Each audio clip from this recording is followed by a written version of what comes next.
Welcome to Every Child Belongs. I'm Kim Botto, an adoptive mom, grandma, an advocate for kids and teens with disabilities, as well as a longtime leader of kids in student ministries. In this show, we explore how we can create spaces where every child feels heard and valued, whether neurodivergent, differently abled, or they've experienced trauma.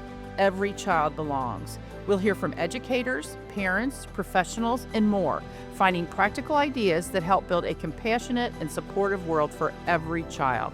Let's get started. Today, I am so happy to have my friend, Dr. Steve Grcevich. Steve is a freshly retired child and adolescent psychiatrist. And Steve, you're kind of fancy. You got the Exemplary Psychiatrist Award in the 2019 White House Summit on Mental Health, right? Well, Exemplary Psychiatrist Award was 1999 from the National Alliance for Mental Illness.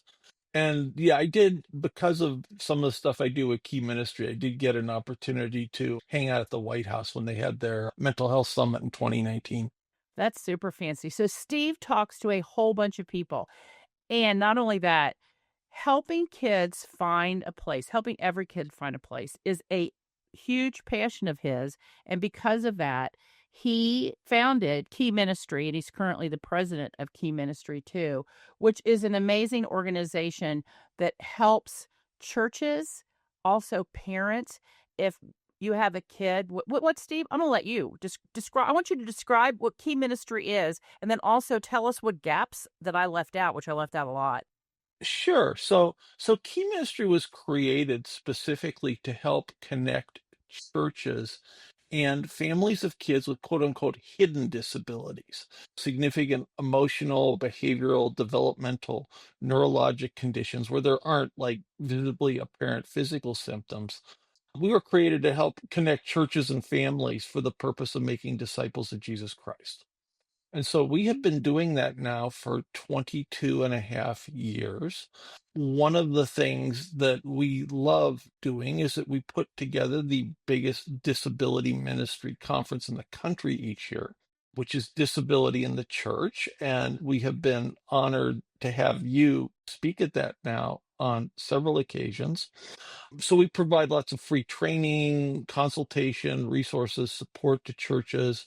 We have an online special needs and disability ministry leaders resource sharing group on Facebook that now has 3,500 plus members.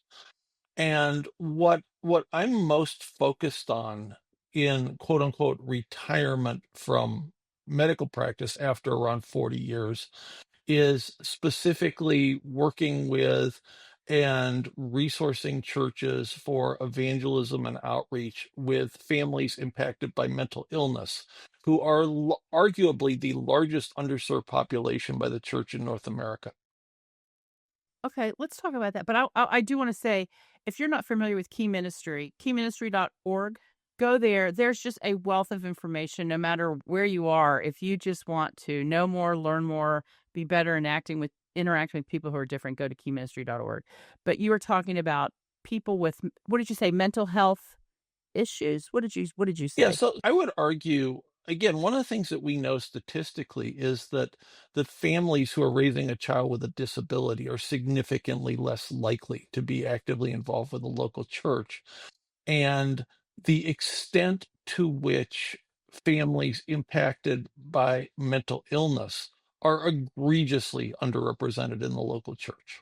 Given what I did for the last 40 years, that's kind of a passion of mine. Absolutely. And one thing I love about you, Steve, is you are a researcher. So when I will say things to you like, "Oh, did you always want well, where did you find that? Where is the research?" So I want to ask you, tell us more about that research and what the statistics are. How much higher does that population not attend church? So we actually have really good data looking at this in kids. There's a study that it's now about 6 or 7 years old that was published by a guy named Andrew Whitehead, who's a sociologist, and I think he's now at Indiana University, who interestingly enough has two sons on the autism spectrum. And they looked at over a 250,000 interviews of families. These are lengthy, like 2 hour long, very detailed interviews that were conducted as part of 3 waves of the National Children's Health Survey. So that this is a survey that the federal government does typically at like 2 to 3 year intervals. And this is the study where we get our statistics on like the prevalence of different conditions in kids. So the statistic that came out recently about now 1 in 31 kids in America having an autism spectrum disorder diagnosis comes from this study. So again, this is over a 250,000 interviews in 3 different waves of this survey. And what Dr. Whitehead was looking at is what's the correlation between church or worship attendance and the presence in the home of a child with different types of disabilities. So that they were looking at physical disabilities, learning disabilities, mental health disabilities. And to no one's surprise, one of the things that they had found was that for families raising a child with autism, that compared to families in the community where they didn't have a child with a disability, the likelihood in any given year that they would not attend a worship service was 84% greater than other families in their community. But what's really shocking when they looked at this was that if you have a kid with depression, it's 73% less likely that you'll set foot in a church. If you have a kid with a disruptive behavior disorder, like a conduct disorder or oppositional defiant disorder, it's 55% less likely. If you have a child with an anxiety disorder, which is now like the most common mental health condition that we see in kids, it's 45% less likely your family will set foot in a church. And it's around 20% if you have a child with ADD and ADHD. And so when we take a look at just those groups of people together, that's 20% of the school age population in the United States. And it's not just those kids that are missing. When the family doesn't go to church, mom and dad aren't there. The maybe neurotypical siblings aren't there either. And so that arguably, like when you start looking at this data and like the millions of families that are now impacted, there's this enormous underserved population literally living within the shadow of our steeples, Right. where they need to know Jesus, their siblings need to know Jesus, their parents need to know Jesus, but these mental health conditions that many of them have and other types of disability as well get in the way of them being able to be a part of a church. They get in the way of them being able to use the gifts and talents that God has given them to contribute to building up the church.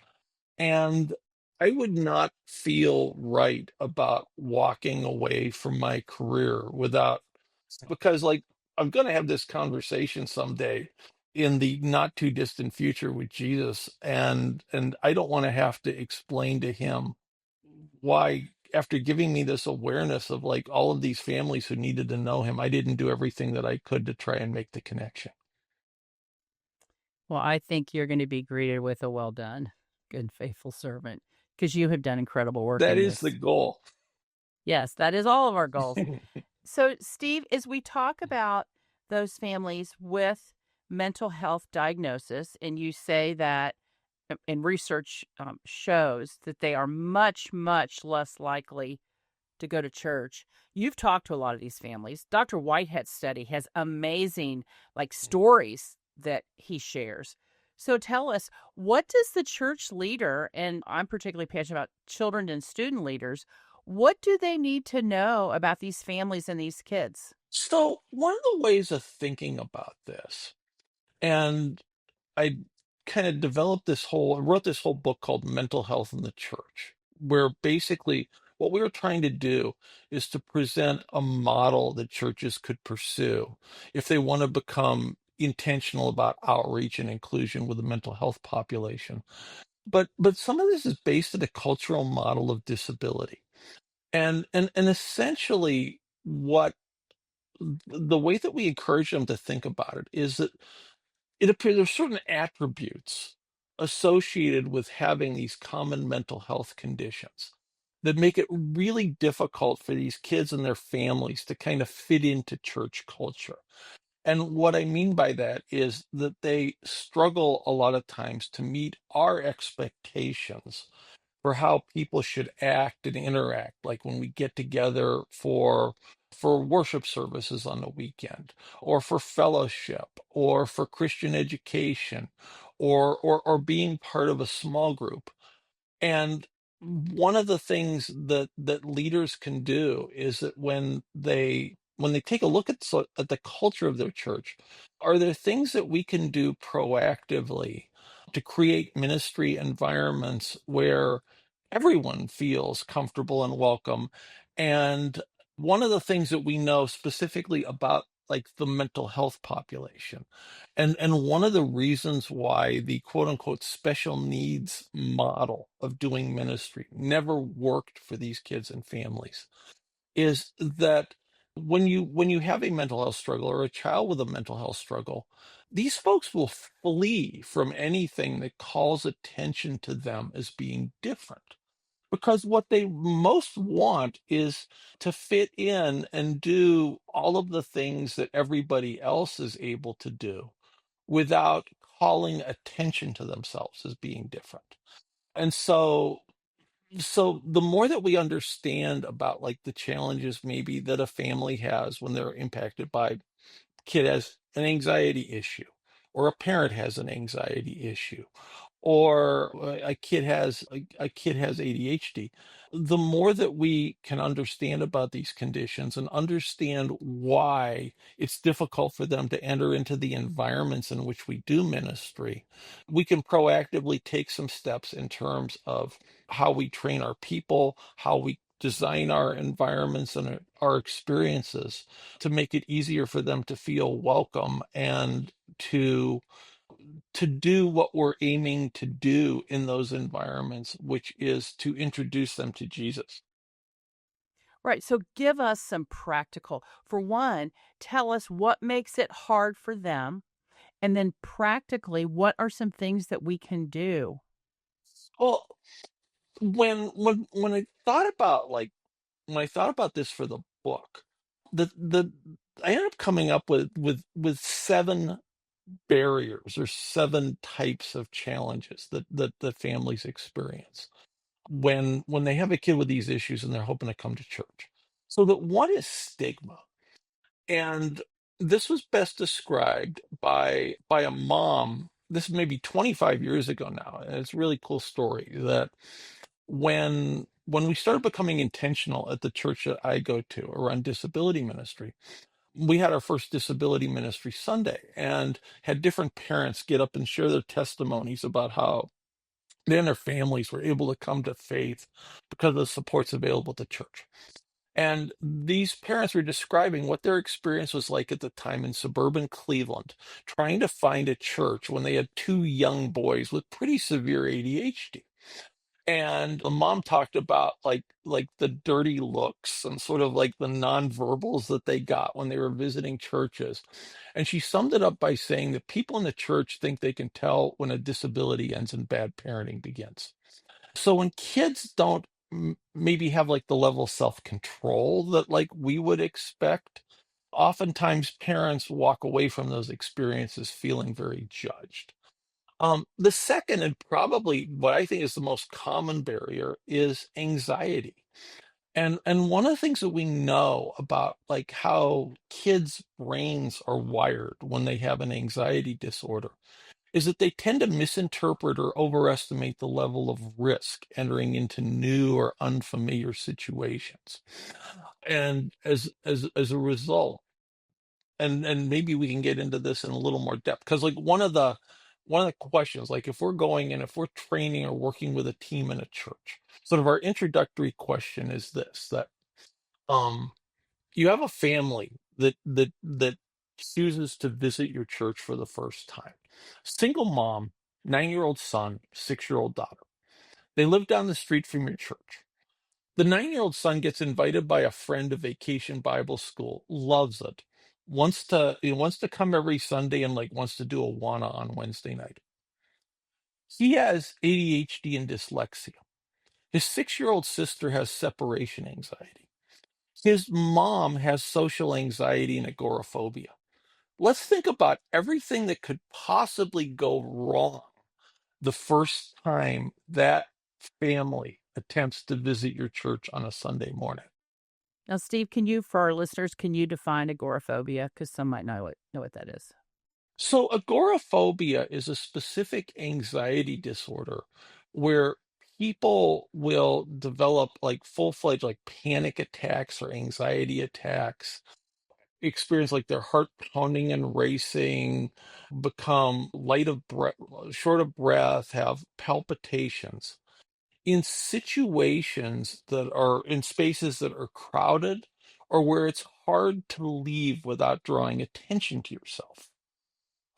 So that like when you think about people who have like a fear of crowds, so that one of the things would be like especially challenging. Like let's say that that mom comes and by the time she registers her kids, she gets her son checked in, her daughter checked in, has talked to the greeters in your children's ministry area, has met the small group leader who will be serving both of them. Let's say it's 10 minutes into the worship service and the only seats that are left in the sanctuary are middle seats in the first 5 rows of the worship center. Something like that would be like a very significant trigger to the mom. So like a third barrier would be when you have kids who have conditions that impact their executive function. And these are higher order brain processes that are involved with things like managing impulse control, regulating emotion, learning from one's mistakes, taking information or something that you've learned in one setting and applying it in a different setting. And that executive functioning challenges are like the core difference that we see in kids with ADHD. And one of the things, particularly those of us who are involved in more like biblical or sort of traditional conservative Christian culture, is that there's this correlation between like if you read in the book of James that godliness and self-control. So that like when kids are having trouble maintaining self-control, oftentimes people feel embarrassed and ashamed by that. A lot of these parents that their kids struggle during the week in school, they struggle to make friends, they struggle to have the peer relationships other kids have as a result of this. And oftentimes by the time parents are coming through the door, they're very sensitive because in other environments their kids have experienced rejection. Mhm. And and that's oftentimes a problem at church. Other challenges would involve sensory processing differences. And that's a difference that people typically associate with kids on the autism spectrum. But sensory differences have been associated with pretty much every significant mental health condition that that that we've examined at this point. And so that oftentimes things like walking into a church building and having 10 different conversations going on within 20 feet of earshot, the volume of the music. For some kids, the perfume and cologne that everybody makes a point on when they point of like using when they come to church on a Sunday. The the lighting, just like whether or not you have comfortable chairs, like from a sensory standpoint, a lot of times kids have trouble feeling comfortable in the environments in which we do ministry.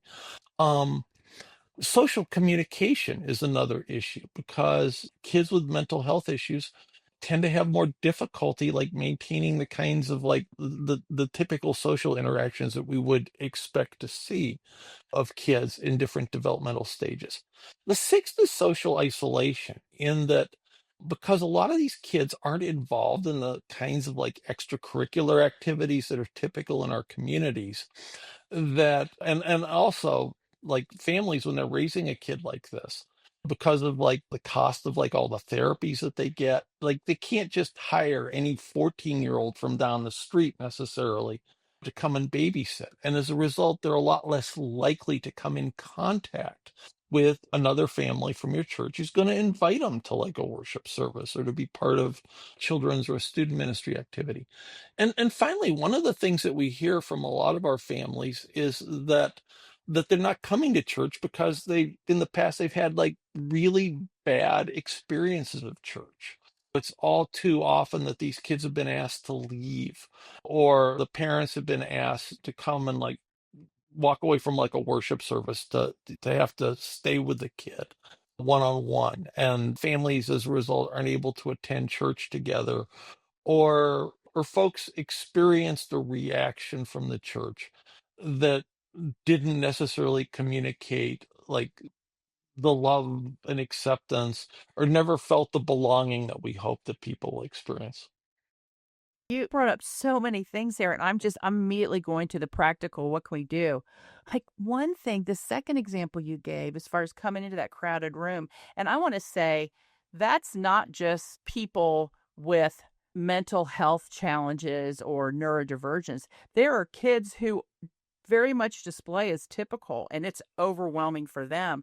But I thought in that one of the things, and this is one of my pet peeves, if you arrive at church early, please don't sit at the end of the aisle. Move to the center, right? Wouldn't that make it easier for that mom with anxiety if she could come in and at least, I mean, I know it's not going to solve all the problems, Yeah. but simple things It like would that. make it a lot easier, but like I'm definitely guilty of that because I like the leg room. Right. And so yeah, yeah. So I need to watch my own behavior on that front. Or again, like there was a church that we were working with. It was a very large church in Houston. And we'd gone in and done some training, and several months later, one of the things that they had posted a video of from one of their services was that there was a woman there who was a deacon, and had talked about the fact that her husband had never been able to attend church because it's a very large church and they meet in a repurposed basketball arena. And his agoraphobia would be so overwhelming, his anxiety about being in a crowd so overwhelming, wasn't able to attend church. So simple accommodation for him was that they reserved him a seat on the aisle in the last row of the section next to an exit where he could go out into the concourse. And after doing that, he is now the captain of the usher team at this church. Wow. Just a simple, easy accommodation, reserving an aisle seat next to an exit, enabled that man to come to church where he's now serving in an important capacity. And Steve, while that is simple, it required in this big, ginormous church, it required somebody entering into relationship to know what was a possible barrier and then to come up with a possible solution, which the solution, while simple, is actually pretty extraordinary Yeah. that that one thing could make such a big difference. As we continue today's episode, I wanted to let you know that if you're looking for more resources, strategies, and encouragement for making sure every child belongs, head over to our website at kimbotto.com. Sign up for the newsletter to receive exclusive content and insider info on future episodes. Don't miss out. Go to kimbotto.com and join today. You talked a lot about sensory differences, and there's so many that have those. And a lot of times, especially in student ministry, but also in kids ministry, louder, more crowded, brighter is often equated with better. So I want to ask, how can we become more sensory friendly without losing the fun or energy? Because I know that church is complicated for kids with sensory processing differences.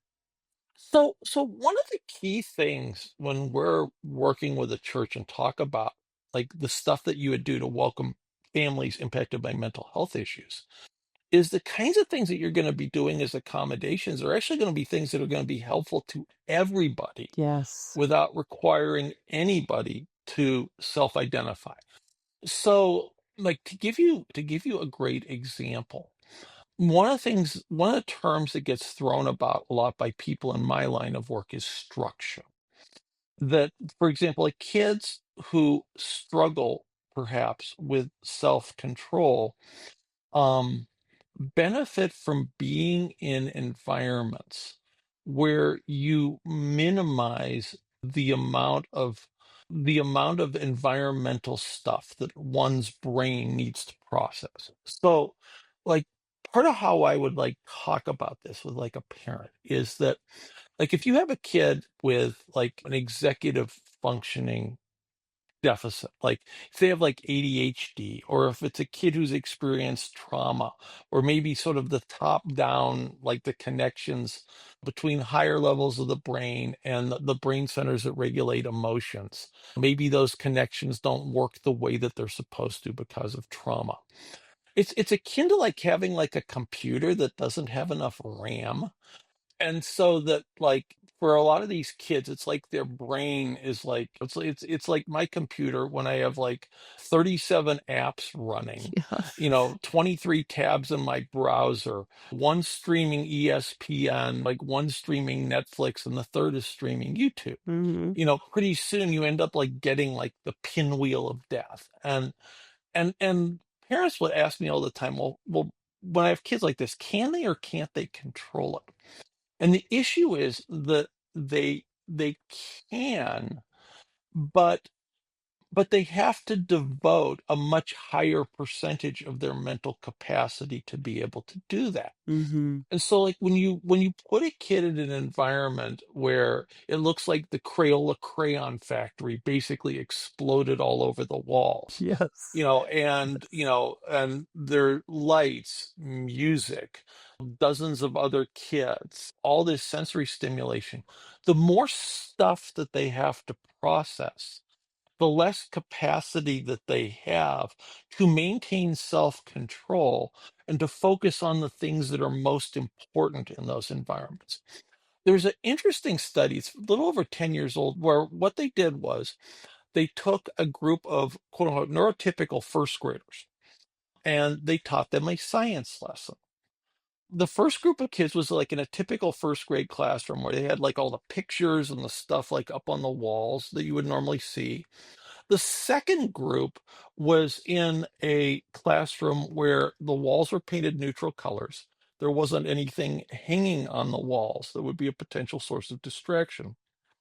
And not only did the second group learn and retain more of the lesson than the first group, but there were also far fewer kids with behavioral challenges.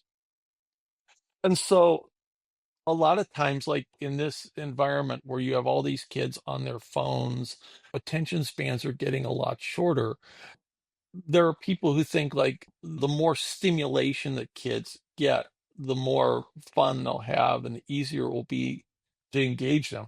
It's actually the opposite in a lot of instances because the more stuff that they have to process, the less mental capacity they have to focus on what's important, and the less mental capacity they have to maintain good self-control. So, studies like this, and that's not the only study that showed that. There's so many studies out there that show that. Why then is it so hard for us to do what I think is a pretty simple thing and take some of the stuff off the wall and instead of using primary colors, use more subdued colors? Why do we have such difficulty doing that? I think that some of it is because maybe a lot of folks who are serving in maybe children's ministry or student ministry, one part of their education we missed is kind of like understanding how different environments impact kids. I remember that this is probably 15 years ago now, and we were actually doing a training at a large church in Cincinnati, different than the one where you had served on staff. Mhm. And so we were training like 40 or 50 volunteers, and they had it in the children's ministry area. And like literally, it was hard for us as grown-ups to sit there because of the amount of stimulation. And the advice that you had shared, one of the things we said was repaint repaint the walls in jewel tones and maybe like adjust the lighting downward by like 50%. And they had ended up having in the next quarter after they did that a 50% reduction in like the number of incident reports coming out of children's ministry. You know, simply by like looking at and making those changes. One of the things that I liked about Boundless Hope and that the very practical advice that you were giving folks in the books is that a lot of times, like when you have a kid in church who's struggling with self-control, just getting them into a quieter environment and maybe spending some one-on-one time as an adult, getting to know them in a non-judgmental way is enormously beneficial to a lot of kids. And so one of the things I really liked about your book and why I think it's extraordinarily helpful for folks serving in children's ministry is that it's just the all the practical little pearls and like the way that you talk to ministry leaders about talking to kids is extraordinarily helpful. And it's very much in line with what I was doing for the last 40 years talking to kids. Yeah, I mean, thanks for the plug, Steve. And I want to say, coming from you, it means so much because you have been in this world for so long. And you talked about that quote where the mom said, "People judge where," how did you say? People in the church think they can tell when a disability ends and bad parenting begins. Okay, so help us. What kind of behaviors might we see that are actually caused by a different wiring of the brain or a disability, and where we might misjudge it? Tell me some of those behaviors and then what we might be able to do and respond in more helpful and hopeful ways than just rolling our eyes. One of the most common ones that I see people misinterpret is that oftentimes, like when kids are having protracted meltdowns, where like a kid, like typically like with ADHD, that they may become angry or aggressive, but they lose control quickly, but tend to regain it fairly quickly. When you have kids who are having like anger episodes that get into like minutes to maybe even an hour or two, the most common underlying cause of that is anxiety. And what will happen is that kids will get stuck and they start to like perseverate on a thought in their mind and they think and think and think and think and think about stuff. And compared to other kids, they have a harder time being able to let things go. So that one of the things that folks could think about, and like I laugh because like one of the things in medicine, we make fun of dermatologists and say that basically their practice is if something is too dry, you put moistener on it. If something's too moist, you dry it. So that if you have a kid who is like very like angry and impulsive, but they get angry instantaneously and recover quickly, one of the things you want to do is that you want to remove them from an overstimulating environment because the less stuff they have to process, the more quickly they'll be able to regain self-control. On the other hand, when you have like one of these kids where it's sort of like more of a slow build into a massive meltdown, one of the things that you want to do if they're anxious or ruminating or perseverating on something is that you want to distract them and get them thinking about something else. And an easy way of doing that would be a one-on-one basis to engage kids in conversation. This is like when you hear parents talk about like, well, I put my kid in timeout for doing such and such. I send them to their room, and then they're like, So they just think about it more. yeah, exactly. There are three holes in the drywall because like when you take everything away from them, they're just ruminating more on the thing that made them angry and upset in the first place. That would be like one practical example I think that people deal with that would come to mind. Do you find, though, that some people think, gosh, if a kid is having this meltdown, which just the definition of meltdown means that there's something going in their body that they can't handle what's happening around them. Mhm. But I find that a lot of people then think we're giving into them. Like if we like give me an example of how would you would distract a kid to get him to think of something differently if they're in the middle of this prolonged meltdown. Um, well, there is a certain point of no return where, like, when objects are sort of like flying against the wall, Right. that it may be a little too late. The idea is you try to identify, like, sort of like the earliest signs, like when like frustration are building. That one of the things that our folks from like the autism community talk about that I think is just useful in terms of dealing with kids with challenging behaviors in general is sort of the whole ABC formula. And you look at like the antecedents. So like what was going on at the time, like when they started to become frustrated? Is there any kind of like a pattern that we can see? Are there any consistencies? Like are there any factors in common? Like if you have a kid where maybe they've had like multiple challenges. For example, one of the places there at church that tend to be like more difficult for kids would be transition times. Yes. Like the time between when they arrive and when children's worship starts or the group activity starts. The transition time in the hallway going from like large group worship to like small group breakouts. The time at the end of the lesson where they're waiting for like mom and dad to like come back like after coffee hour would be like more difficult times. And so one of the things that you talked about, like in the Hope book, that's oftentimes like really helpful is just non-judgmentally, sort of like getting kids like one-on-one and trying to engage them in conversation. That Mhm. I mean, I would say that 95 plus percent of the time, like parents would bring a kid to see me and they're thinking, they'll never talk to you. And I'll be sitting there with them for like an hour and a half. And Mhm. that when other adults are when they're calm, when they're speaking with them non-judgmentally, maybe engaging them in like sort of conversation or questioning about stuff that's like less likely to be emotionally loaded. Oftentimes kids de-escalate quickly, and I think it's really important to understand that I mean, and there were probably 5,000 kids like over the 40 years that I was doing my thing in child psychiatry, and that the kids want to please adults, Yes, they do.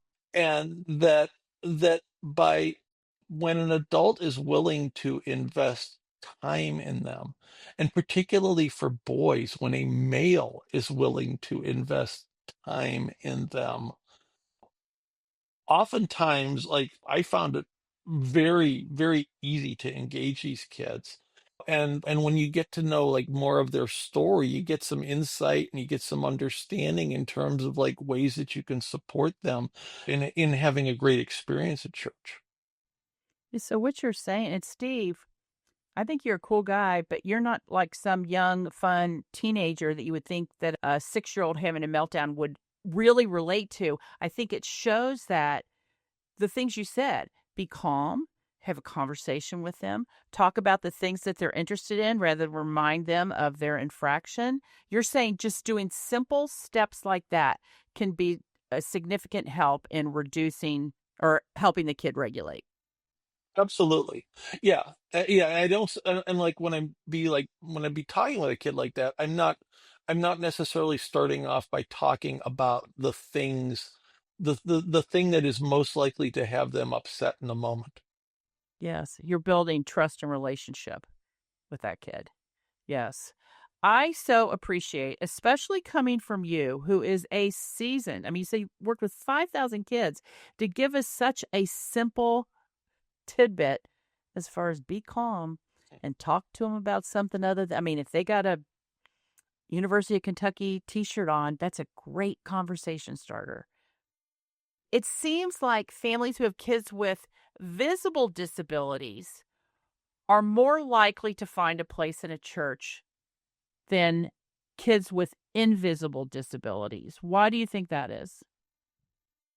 I think that one of the challenges is that when we talk about kids with like mental health issues or kids who've experienced trauma, the nature of the disabilities is they're disabled some but not all of the time, and in some but not all environments. And it might be hard for like ministry leaders to understand why the high school kid on track to be valedictorian in her class might need accommodations to be part of the student ministry.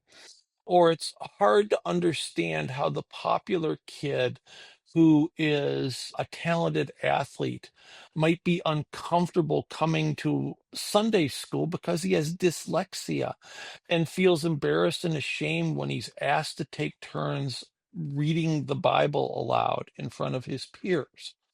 And so we very much need to have sort of a broader understanding of the way that some of these conditions can significantly impact kids and families and their ability to engage at church, while they can be very successful at the same time in other areas of life and not look like folks who would need any kind of accommodations or supports. So, Steve, as we start to wrap up, what is one thing that you wish people knew when we're talking about this population of particularly kids and students? Hmm, good question. I think that that I would want people to know that these are good kids. They want to be liked. They want to be accepted.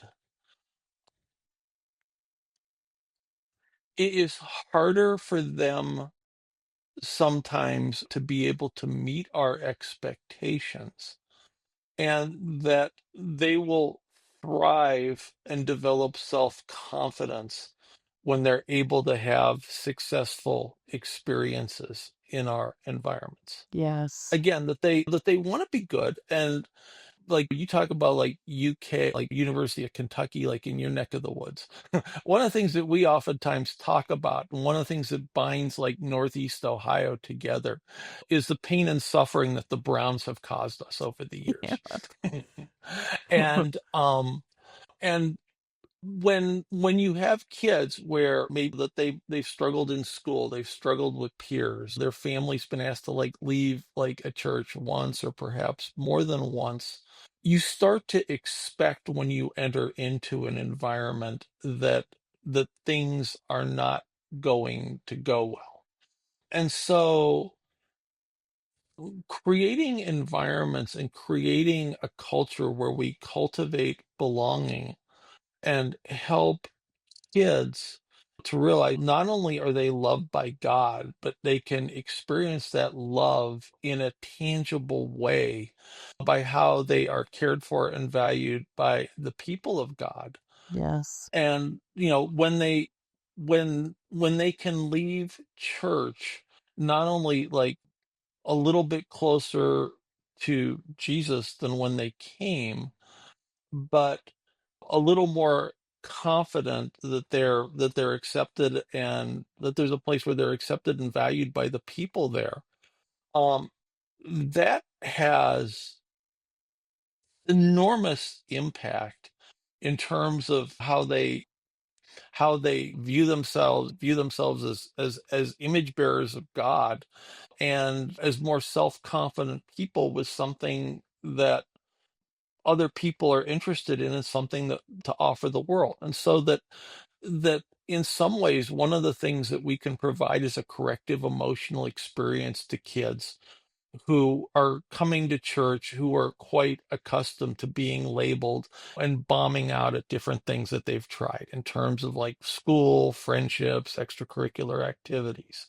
That we can give them a place where they feel good about themselves and give them a place where they belong. Yes. Preach. You said corrective emotional experience. Define what that is. Like when the Cavs won the championship in 2016, and those of us who are middle-aged Clevelanders like actually got to experience a Cleveland team win something, Right. instead of like giving us another round of soul-crushing disappointment, So giving them a win.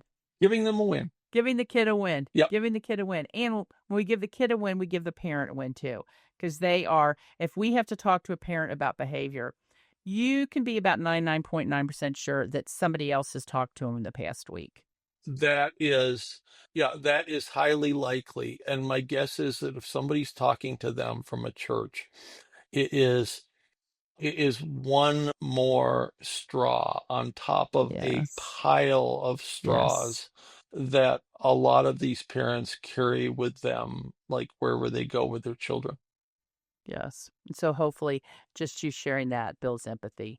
Steve, we finish up our podcast with a couple rapid fire questions, okay? Are you ready for some rapid Ready. coffee, tea, or something else? Have never tasted coffee despite being 64 years old. I will drink I will drink one bang in the morning as a way of getting my caffeine for the day. You have a bang in the morning. What is that, Steve? Okay, this is bang. It's peach mango. It's quite tasty. It's an energy drink with 300 milligrams of caffeine. And while while caffeine is not as effective as Adderall, which was one of the other things that I was involved in studying, it's 1/200th as potent as stimulant medication. It works in the brain through the same mechanism. And so as a grown-up who probably had ADHD as a child, I found that it is very helpful in terms of getting my juices flowing and being productive early on in the day. Okay, so neither. Something else is yours. What's your favorite family tradition? We didn't talk much about your family, but what's your favorite family tradition? Um, Probably church at Christmas Eve. I remember like when our church at the time had a prayer area actually up on the side of the altar. And after our then 2-year-old in 1998 at the when the choir finished singing Silent Night and our pastor got up for the benediction, she decided to loudly cheer and applaud. And when the church was dead silent. And after that, we actually went up to the prayer area and informed her of the impending arrival of her little sister. So Oh, Christmas Eve wow. worship as a family is always really cool. Oh, yes. Oh, that's amazing. And I love her enthusiasm too. We want enthusiastic kids. Yeah, she's now a doc and a cancer researcher up at Mayo Clinic. Nice. Following in her daddy's footsteps. Steve, where are you finding joy right now, particularly in your newly retired life? Um, I'm finding joy right now. I mean, I'm working harder now than I did when I wasn't retired, but it's because, like, one of the things that's so cool about our disability ministry movement is that, like, we do these conferences and there's 25% more people there each year. And our organization, we've got big plans, but for a long time, I mean, like we are absolutely stretched to our limits. So I'm finding joy coming in and kind of like working with our team and helping to build the kind of sustainable organization that is going to help us get to the point. And one of the goals that we're pursuing, and you're actually going to be helping us with this on September 11th and 12th in suburban Cleveland, is that we want to make high quality live disability ministry training available on an annual basis to 80% of pastors and ministry leaders in the United States. And so that one of the things that I'm finding a lot of joy in is helping us to identify the resources and create the kind of staffing that is going to allow us to put on smaller versions of disability in a church, making these available in cities across the country so that folks who are working in smaller churches or folks who can't take a week off to fly across the country to come to like a cool national conference are able to get what they need to be able to support the kids and families in their care and the kids and families who need to know Jesus in the surrounding communities that they serve. Yeah, and so if you want more information about that, go to keyministry.org. And I will say, Steve, there's so much information you can get on the internet, but there is Disability in the Church is one of my favorite conferences because every single person there is passionate about the same thing. and the connections that are made when you're there in person, bumping together in the crowded halls because there's so many people there, just can't. While we can do things virtually that are very, very good, it's not the same. So I encourage if you're anywhere close to the location, please come. How else might people find you? You've got a new Substack. Got a new, yeah. So I am in retirement, starting a new Substack. It is titled Child Psychiatry for Christians. And we are very specifically going to be speaking into contemporary mental health issues for pastors, church leaders, Christian parents, because let's just say that the vast preponderance of folks in my line of work do not share our values, our beliefs, and our worldview. And it's getting like harder and harder for people in the Christian community to know who to trust. So that's going to be a big push of mine. And it's all being made available free of charge for now. We have a plan going forward that pastors and anybody working on staff at a church will be able to get a free subscription to that. Since ultimately it's the folks who are running the church where we need to help them to recognize the need and to change their hearts. So I think that's a great resource. Again, Kima, we have all kinds of resources. All kinds. If you would like to get a flavor for the last Disability in the Church conference, go to our YouTube page because all of the main stage sessions were video recorded and are available there. I would encourage folks who follow you in the children's ministry community, I would like to invite them to become part of it's called the Special Needs and Disability Ministry Leaders Group on Facebook. Yeah. Because that's a great way of getting like lots of peer support and like sharing ideas with like other colleagues who are in this space about how to deal with like the practical kinds of challenges that folks are experiencing serving and welcoming kids in on Sunday morning to VBS, to like all of the other kinds of things that we do.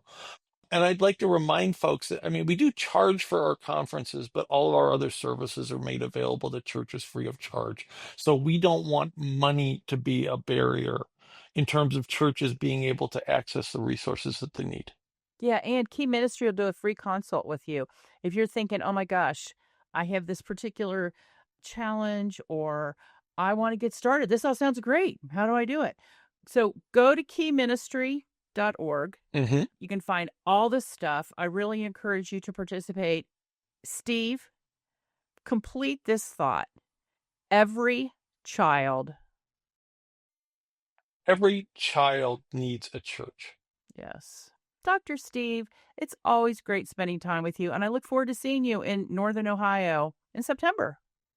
Likewise, Kim, thanks so much for all you do to help kids and families with challenges. Thank you so much for joining me today on Every Child Belongs. If you found today's episode helpful, please take a moment to like, share, and subscribe to the podcast. And don't forget to share this with a friend who might need to hear it. Together, we can create a world where every child belongs.